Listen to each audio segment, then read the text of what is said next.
قرآن کریم کی یہ آیات جو آپ کے سامنے تلاوت کی گئی،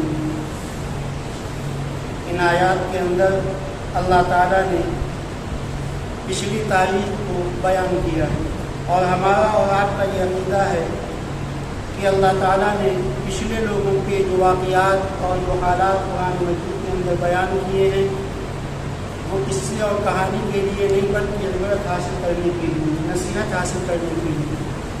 انسان کا جو ماضی ہوتا ہے، جو گزرا ہوا زمانہ ہوتا ہے، انسان اس زمانے سے سبق لیتا ہے اور آئندہ آنے والے زمانے کے لیے اپنے آپ کو تیار کرتا ہے کہ ہم نے جو پچھلی غلطیاں کی ہیں ان غلطیوں سے ہم بچ سکیں اور آئندہ کی زندگی میں ہم اچھے عمل کر سکیں۔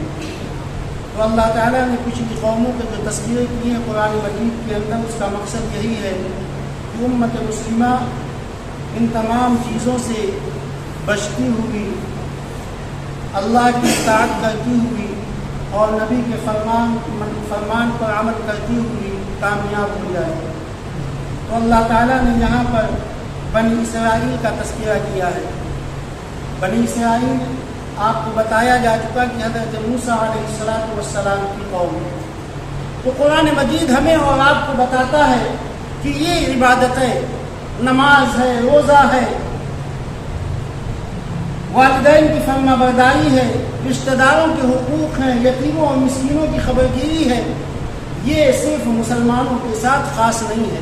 مسلمان یہ سمجھتا ہے کہ یہ صرف ہمارے لیے ہے، ہمارے اوپر اللہ تعالیٰ نے لاد دیا ہے اس کو، نہیں، بلکہ اللہ تعالیٰ نے بنی اسرائیل کا یہاں پر تذکرہ کیا ہے اور یہ بات بتلائی ہے کہ اے مسلمانوں، اے اللہ کے بندو، یہ چیز صرف تمہارے لیے لازم نہیں کی گئی، بلکہ تم سے پہلے اللہ تعالیٰ نے حضرت موسیٰ علیہ السلام کی قوم اور ان کے پیغمبروں کے بھی اندر اللہ تعالیٰ نے اس چیز کو لازم کر دیا تھا۔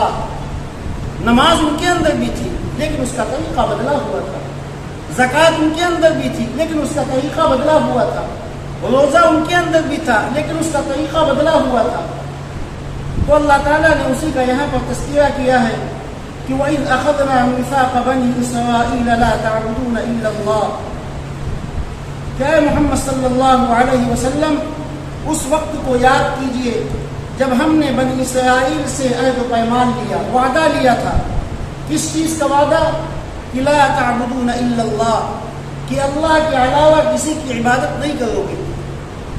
بنی اسرائیل کے بھی اندر بھی اور ہمارے اور آپ کے آقا جناب محمد رسول اللہ صلی اللہ علیہ وسلم کی بعثت سے پہلے جتنے بھی پیغمبر آئے ہیں، تمام پیغمبروں کے اندر اللہ تعالیٰ نے یہ بات لکھ دی تھی اور کہہ دی تھی کہ عبادت کے لائق اگر کوئی ذات ہے، سر جھکانے کے لائق اگر کوئی ذات ہے تو وہ اللہ کی ذات ہے۔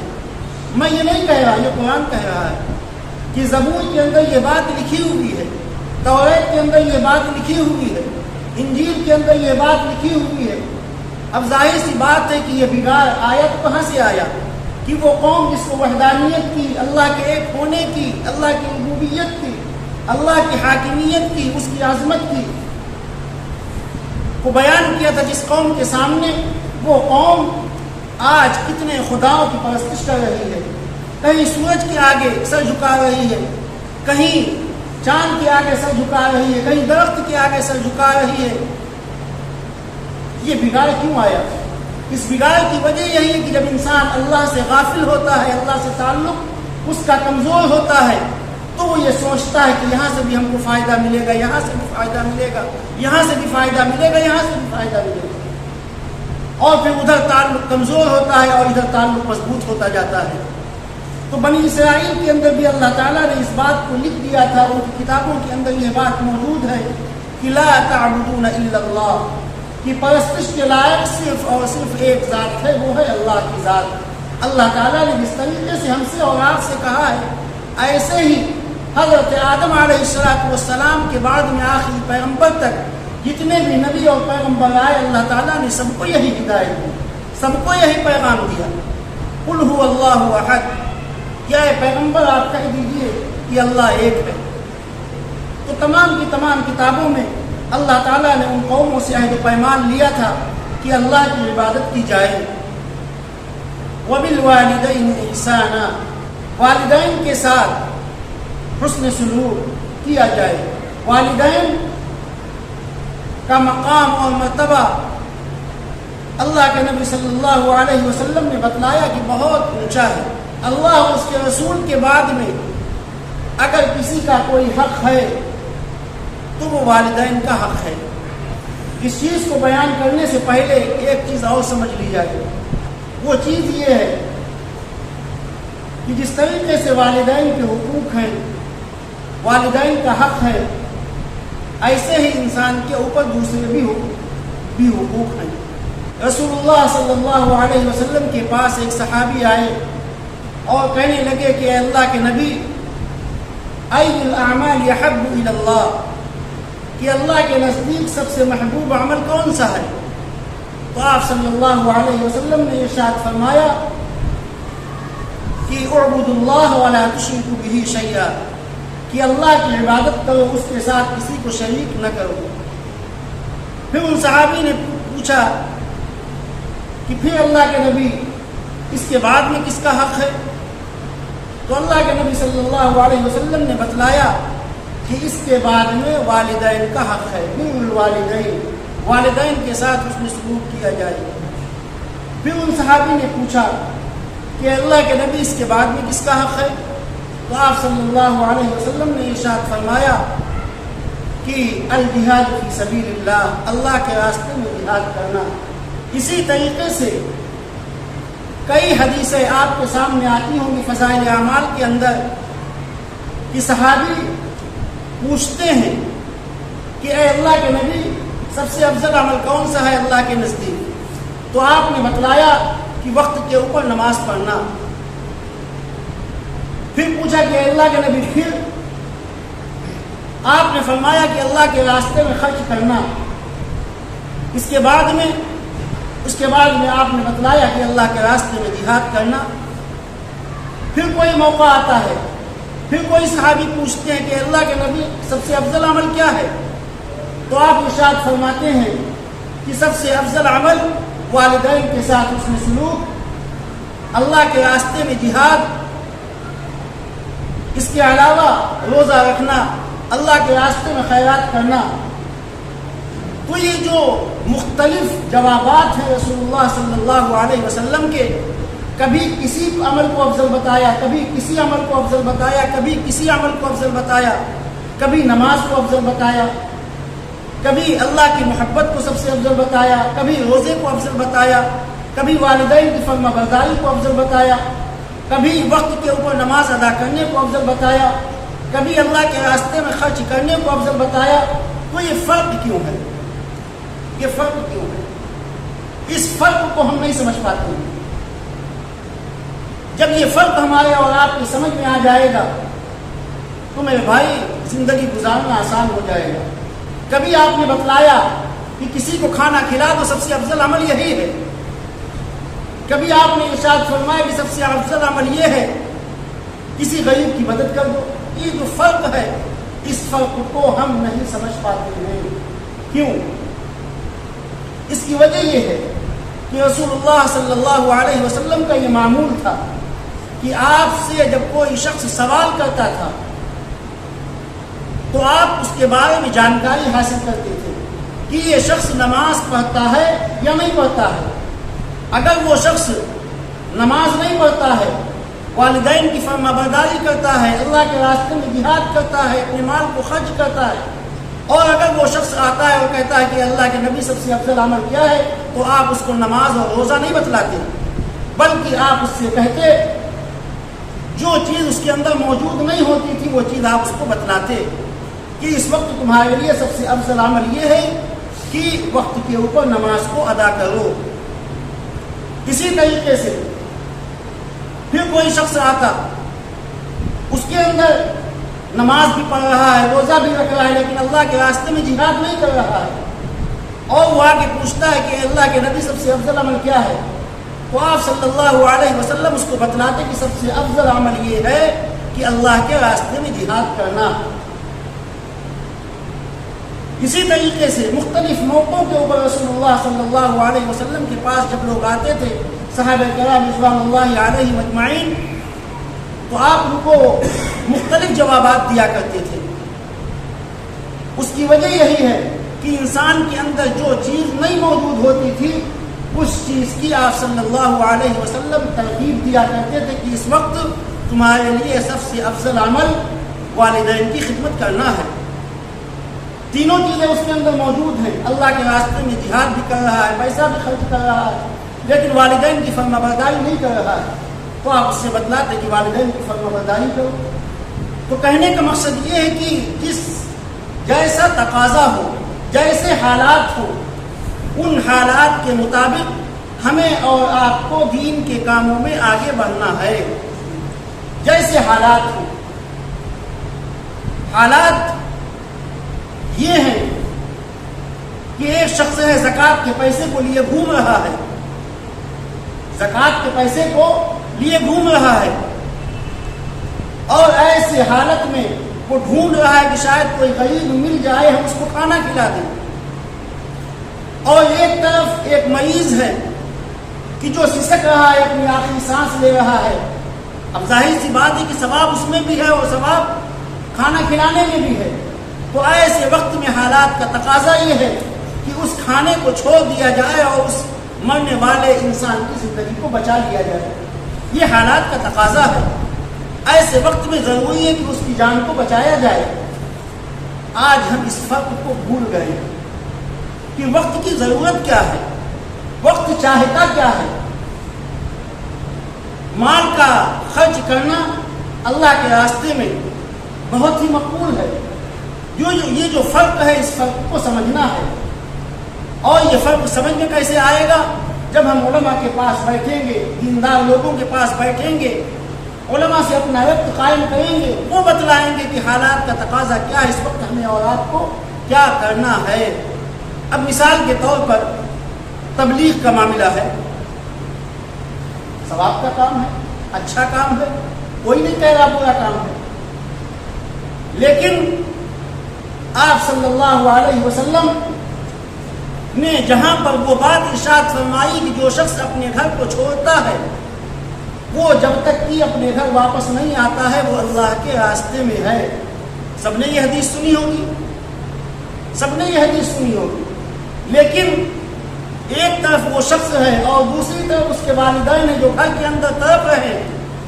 ایک طرف وہ شخص جماعت کے اندر گیا ہے, تبلیغ کے اندر گیا ہوا ہے, اور دوسری طرف اس کے والدین ہے کہ جو گھر کے اندر ایک گلاس پانی کو اٹھا نہیں سکتے ہیں. ایسے وقت میں حالات کا تقاضا کیا ہے, یہ فرق میں سمجھانا چاہتا ہوں کہ یہ فرق ہم نہیں سمجھ پا رہے ہیں. ایسے وقت میں حالات کا تقاضا یہ ہے کہ اس والد کی خبرگیری کی جائے, اس والد کی دادرسی کی جائے, اس والد کے لیے دوا کا انتظام کیا جائے, نہ کہ کسی دوسرے نیک کام کے اندر آپ چلے جائیں. یقیناً ضرور باعث اجر ہے, باعث ثواب ہے, لیکن اس فرق کو سمجھنا ہے. یہی تو فرق رسول اللہ صلی اللہ علیہ وسلم امت کو سمجھا رہے ہیں کہ تمہارے اندر یہ چیز نہیں تھی, اس وقت حالات کا تقاضا ہے کہ اس کام کو کرو. ایک وہ شخص ہے جو جنگل کے اندر موجود ہے, اس کی والدہ وہاں پر موجود ہے, والدین موجود ہیں, لیکن نماز کا وقت ہوتا ہے. وہ شخص اپنے والدین کو چھوڑ کر کے مسجد کے اندر پہلی صف میں بیٹھنے کے لیے اپنے والدین کو چھوڑ کر کے چل دیتا ہے. تو مسجد کے اندر آنا, جماعت میں شامل ہونا, رسول اللہ کے پیچھے نماز پڑھنا, یہ تمام کے تمام کام باعث اجر و ثواب ہے, کسی کو انکار نہیں. لیکن وہ والد جو پڑا ہوا ہے گھر کے اندر, ایسے وقت میں اس کو چھوڑ کر کے مسجد کی طرف آنا, میرے بھائی اس کو علماء نے لکھا ہے کہ یہ تم نے یہ جو عمل کیا ہے یہ ثواب کے لیے نہیں کیا, بلکہ یہ اپنے شوق کو پورا کرنے کے لیے کیا ہے. یہ تمہارا شوق تھا. وبالوالدین احسانا, کہ والدین کے ساتھ حسن سلوک کرو. اللہ کے نبی صلی اللہ علیہ وسلم کا زمانہ ہے, ہر شخص جانتا ہے. آپ صلی اللہ علیہ وسلم سے اجازت چاہی حضرت اویس قرنی نے. اویس قرنی اجازت چاہ رہے ہیں ملک یمن سے کہ اے اللہ کے نبی میں آپ کی زیارت کرنا چاہتا ہوں، میں آپ کو دیکھنا چاہتا ہوں، میں آپ کے پاس بیٹھنا چاہتا ہوں تاکہ مجھے شرف صحابیت نصیب ہو جائے۔ صحابیت کا وہ مقام ہے کہ اگر آج کا انسان پیدائش سے لے کر کے موت تک سجدے کی حالت میں پڑا رہے تو مقامی صحابیت کے مقام کو نہیں پہنچ سکتا ہے۔ یہ ہے صحابی کا مقام۔ تو حضرت اویس قرنی اجازت چاہ رہے ہیں کہ اے اللہ کے نبی میں آپ کی زیارت کرنا چاہتا ہوں، میں آپ کو دیکھنا چاہتا ہوں۔ کیا دیکھنا رسول اللہ کا باعث اجر و ثواب نہیں ہے؟ آپ کے پاس بیٹھنا باعث اجر و ثواب نہیں ہے، لیکن حضرت اویس قرنی نے منع کیا کہ اے اویس اس ثواب کو نہ لو، اس ثواب کو نہ لو، بلکہ تمہارے والدین، تمہاری ماں جو بستر کے اوپر ہیں ان کی خدمت کرو، اسی میں تمہارے لیے جنت ہے۔ تو اس ثواب سے رسول اللہ نے کیوں منع کیا؟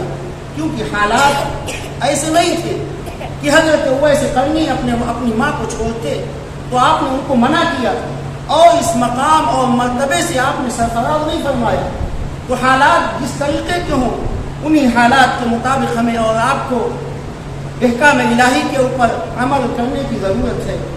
تو اللہ تعالیٰ نے ارشاد فرمایا کہ وَبِالْوَالِدَيْنِ إِحْسَانًا، والدین کے ساتھ حسن سلوک کرو۔ والدین کا مقام اور مرتبہ بہت اونچا ہے، بار بار آپ لوگ سنتے رہتے ہیں، لیکن آج کے حالات میں یہ دیکھا جا رہا ہے کہ ہمارے بچے والدین کے کتنے نافرمان ہوتے جا رہے ہیں، والدین سے کتنے دور ہوتے جا رہے ہیں۔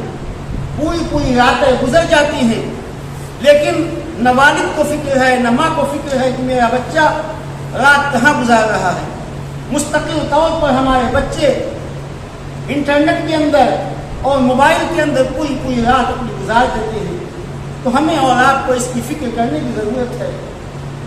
رسول اللہ صلی اللہ علیہ وسلم نے ارشاد فرمایا ان اللہ حرم علیکم حقوق الامہات، کہ اے لوگوں تمہارے لیے والدین کی نافرمانی کو حرام قرار دے دیا گیا ہے، حرام ہے والدین کی نافرمانی۔ اور فرمایا کہ افن، کہ ان کی بات کے اوپر اف تک مت کہو، کوئی غلطی ہو جائے، کوئی اونچ نیچ ہو جائے ان سے، اف تک مت کہو۔ اور ایک موقع کے اوپر رسول اللہ صلی اللہ علیہ وسلم نے یہ بھی ارشاد فرمایا کہ ثلاثۃ لا يدخلون الجنہ، کہ اے لوگوں تین لوگ ایسے ہیں کہ جو جنت کے اندر داخل نہیں ہوں گے۔ تین لوگ، العاق لوالدی، والدین کا نافرمان، والدیوس، اور وہ شخص جو دیوس ہے وہ رجلا، اور تیسرا وہ شخص ہے جو اپنی مشابہت، اپنے آپ کو اپنے کپڑے کے ذریعے سے، اپنے رہن سہن کے ذریعے سے، اپنے اٹھنے اور بیٹھنے کے ذریعے سے اس بات کی طرف، یعنی اس کے کپڑے اس بات کی شہادت دے رہے ہوں، گواہی دے رہے ہوں، اور وہ اس بات کی تمنا کرتا ہو کہ وہ لڑکی ہو جائے۔ یعنی کسی بھی طریقے سے، چاہے وہ کپڑوں کے ذریعے سے ہو، چاہے وہ بالوں کے ذریعے سے ہو، چاہے وہ اٹھنے اور بیٹھنے کے ذریعے سے ہو، وہ یہ سمجھتا ہے کہ وہ لڑکی بن جائے، اور لڑکی یہ سوچ رہی ہے کہ وہ لڑکا بن جائے۔ آج کے ماحول میں کہنے کی ضرورت نہیں، ہر شخص دیکھ رہا ہے کہ مسلمان بچوں کے اور مسلمان بچیوں کی حالات کیا ہیں۔ تو رسول اللہ صلی اللہ علیہ وسلم نے ارشاد فرمایا کہ تین لوگ جنت کے اندر نہیں جائیں گے، کہ وہ لوگ جو اپنے آپ کو سوچتے ہوں کہ ہم کپڑا پہن کے، لڑکیوں والے کپڑے پہن کے، عورتوں والے کپڑے پہن کے انہی جیسے ہو جائیں۔ لڑکیاں یہ سوچ رہی ہیں کہ ہم لڑکوں کے کپڑے پہن کر کے، ان کے جیسے بال کٹا کر کے، ان کے طریقے سے چل پھر کر کے ہم لڑکا بن جائیں۔ تو رسول اللہ صلی اللہ علیہ وسلم نے لعنت فرمائی ہے کہ ایسے مردوں کے اوپر اور ایسی عورتوں کے اوپر لعنت ہے۔ تو ہمیں اور آپ کو والدین کے ساتھ حسن سلوک کی تعلیم دی گئی، وذی القربیٰ، رشتہ داروں کے ساتھ میں بھی، والیتامیٰ، یتیموں کے ساتھ، مسکینوں کے ساتھ، وقولوا للناس حسنا، اور لوگوں کے ساتھ ہم بھلی بات کریں، اچھی بات کریں، نرم بات کریں۔ کیونکہ اللہ تعالیٰ نے جب حضرت ہارون اور حضرت موسیٰ علیہ السلام کو فرعون کے دربار میں بھیجا تھا تو یہی بات کہی تھی کہ فَقُولَا لَهُ قَوْلًا لَيِّنًا لَعَلَّهُ يَتَذَكَّرُ أَوْ يَخْشَىٰ کہ اے موسیٰ، اے ہارون، فرعون سے نرم بات کرنا، تو جو اللہ کا اتنا زیادہ نافرمان ہو، اللہ کا اتنا زیادہ دشمن ہو، اس دشمن سے بھی بات کرنے کے لیے کہا جا رہا ہے کہ نرم انداز میں بات کرنے کے لیے کہا جا رہا ہے۔ اور ظاہر سی بات ہے کہ ہم اور آپ یقیناً گنہگار ہیں، لیکن اس دشمن سے زیادہ گنہگار نہیں ہیں۔ تو جب اس بڑے دشمن سے بات کرنے کے لیے نرم انداز میں کہا جا رہا ہے بات کرنے کے لیے، تو ہمیں اور آپ کو بھی اپنے بھائیوں کے ساتھ میں، اپنے رشتہ داروں کے ساتھ میں اس سے کہیں زیادہ نرم آواز میں بات کرنی چاہیے۔ وَأَقِيمُوا الصَّلَاةَ اللہ تعالیٰ نے ارشاد فرمایا کہ نماز کو قائم کرو، وَآتُوا الزَّكَاةَ زکوٰۃ کو ادا کرو۔ یہ وہ تمام چیزیں ہیں جو بنی اسرائیل کے اندر موجود تھی۔ اللہ تعالیٰ نے ان سے وعدہ لیا تھا کہ اللہ کے ان احکام پر عمل کرو گے۔ وہی چیزیں اللہ تعالیٰ نے ہمیں اور آپ کو دی ہیں۔ اللہ تعالیٰ نے ارشاد فرمایا کہ ثُمَّ تَوَلَّيْتُمْ، لیکن حال یہ ہوا کہ تمام کے تمام بنی اسرائیل ان احکامات سے پھر گئے، منہ پھیر دیا۔ إِلَّا قَلِيلًا مِّنكُمْ سوائے چند لوگوں کے، چند لوگ ان احکام کے اوپر جمے رہے، بقیہ تمام کے تمام بنی اسرائیل ان حکموں سے روگردانی کرنے لگے اور بھاگنے لگے۔ جس طریقے سے آج ہمارا ماحول ہے کہ 100% میں آج مسلمان کتنے فیصد مسجد کے اندر آ رہے ہیں؟ الا قلیلا، چند لوگ۔ وہی بات ہے جو بنی اسرائیل کے سلسلے میں اللہ تعالیٰ نے کہی، چند لوگ 2%، 1% لوگ مسجد کے اندر آ رہے ہیں، باقی 98% وہ طبقہ جو اپنے آپ کو مسلمان کہتا ہے، رسول اللہ کا عاشق اپنے آپ کو بتلاتا ہے، مسجد سے دور ہے۔ تو یہ اللہ تعالیٰ ہمیں اور آپ کو تسلی دیتے ہیں، ان آیات کے ذریعے سے ہمیں تسلی ملتی ہے اور ہمارے دل کو حوصلہ ملتا ہے کہ ہم دین کا کام کر رہے ہیں، دین کی اشاعت میں لگے ہوئے ہیں۔ تسلی اس بات کی ملتی ہے کہ یہ صرف ہمارے ساتھ نہیں ہو رہا ہے، ہم اپنے بھائیوں کو سمجھاتے ہیں، بتلاتے ہیں، مسجد کی طرف بلاتے ہیں، دینی احکام کی طرف ان کو کھینچتے ہیں، وہ نہیں آتے ہیں۔ تو صرف ہمارے ساتھ یہ نہیں بلکہ ان پیغمبروں کے ساتھ میں، ان امتوں کے ساتھ میں بھی یہ معاملہ ہو چکا ہے کہ ان کے پیغمبر ان کو سمجھاتے تھے، لیکن سوائے چند لوگوں کے ان احکامات کے اوپر کسی نے عمل نہیں کیا۔ الا قلیلا منکم، سوائے چند لوگوں کے۔